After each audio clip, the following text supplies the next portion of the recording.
ನಮಸ್ಕಾರ. ಯಮುನೋತ್ರಿ ಧಾಮವು ಉತ್ತರಾಖಂಡದ ಉತ್ತರಕಾಶಿ ಜಿಲ್ಲೆಯ ಹಿಮಾಲಯ ಪ್ರದೇಶದಲ್ಲಿರುವ ಒಂದು ಪವಿತ್ರ ಯಾತ್ರಾ ಕ್ಷೇತ್ರ. ಇದು ಚಾರ್ಧಾಮ್ ಯಾತ್ರೆಯ ಮೊದಲ ಧಾಮ. ಮಾ ಯಮುನಾ ದೇವಿಗೆ ಸಮರ್ಪಿತವಾದ ಪ್ರಮುಖ ದೇವಾಲಯವಿದು.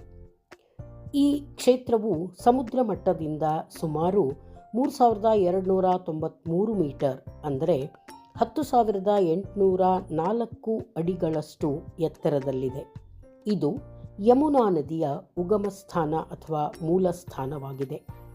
ಯಮುನಾ ದೇವಿಯ ದರ್ಶನ ಮತ್ತು ತೀರ್ಥ ಸ್ನಾನಕ್ಕೆ ಭಕ್ತರು ಇಲ್ಲಿ ಆಗಮಿಸುತ್ತಾರೆ. ಯಮುನೋತ್ರಿ ಧಾಮಕ್ಕೆ ತೆರಳಲು ಜಾನಕಿ ಚಟ್ಟಿಯಿಂದ ಸುಮಾರು 6 ಕಿಲೋಮೀಟರ್ ದೂರವನ್ನು ಪಾದಯಾತ್ರೆ, ಕುದುರೆ ಅಥವಾ ಡೋಲಿ ಮೂಲಕ ತಲುಪಬೇಕಾಗುತ್ತದೆ.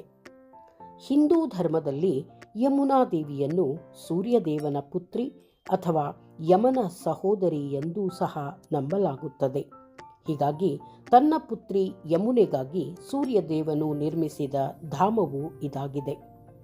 ಯಮುನಾ ದೇವಿಯ ದರ್ಶನವು ಪಾಪಗಳಿಂದ ಮುಕ್ತಿಗೊಳಿಸಿ ಪುಣ್ಯ ನೀಡುತ್ತದೆ ಎಂಬುದು ಭಕ್ತರ ನಂಬಿಕೆ. ಯಮುನೋತ್ರಿಯಲ್ಲಿ ಸೂರ್ಯಕುಂಡ ಅಥವಾ ದ್ರೌಪದಿ ಕುಂಡ ಎಂಬ ಬಿಸಿ ನೀರಿನ ತೀರ್ಥಕುಂಡವಿದೆ. ಇಲ್ಲಿ ವರ್ಷದ 12 ತಿಂಗಳು ನೀರು 100 ಡಿಗ್ರಿ ಸೆಲ್ಸಿಯಸ್ನಷ್ಟು ಬಿಸಿಯಾಗಿರುತ್ತದೆ. ಯಮುನೋತ್ರಿ ಧಾಮವು ಎಲ್ಲರೂ ನೋಡಲೇಬೇಕಾದಂತಹ ಮೊದಲ ಧಾಮವಾಗಿದೆ. ಧನ್ಯವಾದಗಳು.